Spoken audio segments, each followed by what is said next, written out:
La compétition, c'est quoi? Il y a une voix à l'intérieur de chacun de vous qu'on appelle la voix négative. Il y a une voix positive, il y a une voix négative. Et cette voix négative-là habite tout le monde. Et à l'intérieur de tout le monde. Et dans la tête de tout le monde. Ça habite tout le monde. Donc le moment où toi, tu lui as fait du bien, quand l'heure a sonné, pour qu'il puisse te récompenser, la voix négative peut lui dire, oh, récompense-lui pas le mal. Il faut le rejeter. Il ne faut même pas le saluer. Le moment où toi, tu lui as fait du bien, quand tu l'as voulu, tu l'as vu avec l'argent ou quelque part, tu as voulu aller le saluer, la voix peut le dire, fais comme si tu ne le connais pas. Tu vois, lui, il a vu que tu as de l'argent, il veut te rapprocher, il veut t'approcher de toi. Tourne ton regard, fais comme si tu ne le connais pas. Vous savez de quoi je parle. Donc le monde est animé par la voix négative. Tout le monde est animé par la voix négative. Donc pour cela, si tu veux vivre sur la terre, pour ne pas tomber dans les pièges de la colère, pour ne pas être frappé par les symptômes de la colère, que j'appelle la méchanceté, la haine, désaccord, la guerre, la mort brusque.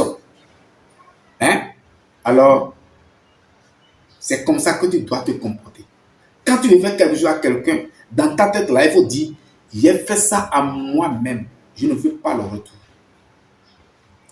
Comme quand tu prends, je vais te donner un exemple. Quand tu prends le maïs, quand tu as les oiseaux, les animaux, un oiseau vient chez toi et tu as vu que cet oiseau-là, il a faim. Tu as mis du maïs, tu l'as jeté. Quand lui vient, il mange. Quel retour tu attends? Je ne parle pas de ceux qui vendent les animaux. Je ne parle pas de ceux qui élèvent les animaux, ils vendent. Je ne parle pas de ceux-là. Je parle de ceux qui offrent des choses aux animaux. Quand tu vois un oiseau venir sur toi, tu prends de mille, tu le jettes, il prend et il mange le mille. Au retour, qu'est-ce que tu attends de lui? Dans quelle langue tu as vu que l'oiseau va venir te dire merci?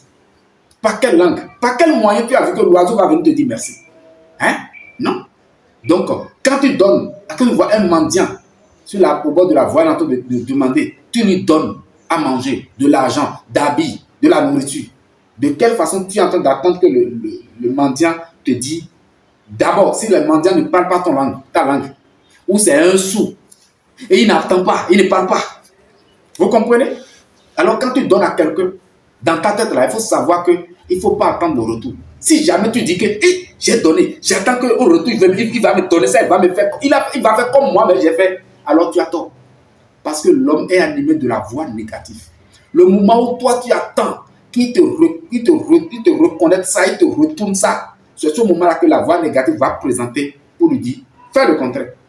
Ne fais pas du bien qu'il t'a fait là. Il ne faut pas lui reconnaître ça. Il ne faut pas lui faire ce bien-là. Il ne faut pas lui retourner le bien. Il faut lui retourner le mal. Il faut le remercier avec la main droite. Lui t'a donné avec la main gauche. Mais lui va te retourner ça, reconnaître ça avec la main droite. Là, tu vas te mettre à fâcher.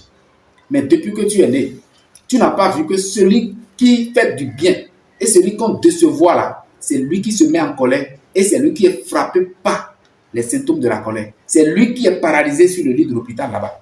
C'est lui qui est en train d'avoir les crises chaque fois là. C'est lui. Aujourd'hui, je vais rentrer un peu dans un domaine.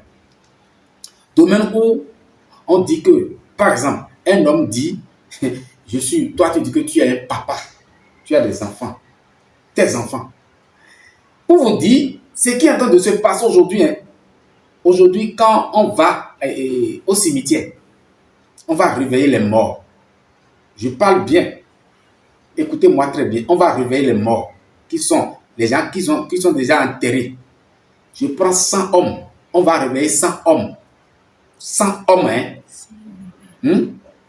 au cimetière, là, on va les réveiller. Te dire, réveillez-vous. On va leur poser la question. Qu'est-ce qui vous a amené dans le tombeau? Pourquoi on vous a enterré? Et il y a des gens qui n'ont pas atteint l'âge qu'il faut pour finir leur mission sur la terre.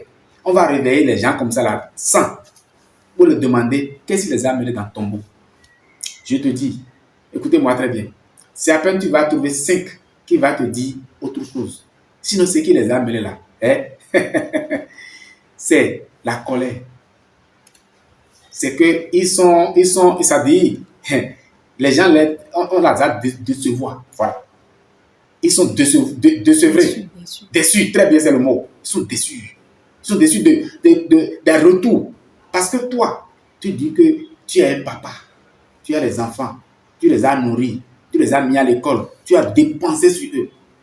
Mais au retour, qu'est-ce que tu constates? C'est ceux-là qui te mettent en colère. C'est ceux-là, ce que toi tu veux qu'il fasse là, au retour, il fait autre chose. Il choisit les chemins. Il choisit les chemins. Quand lui, il a grandi, il a voulu faire sa vie avec quelqu'un d'autre. Il a voulu faire ce qu'il veut faire. Il n'a pas fait ce que toi tu as voulu. Ou la façon dont toi tu veux que vous soyez.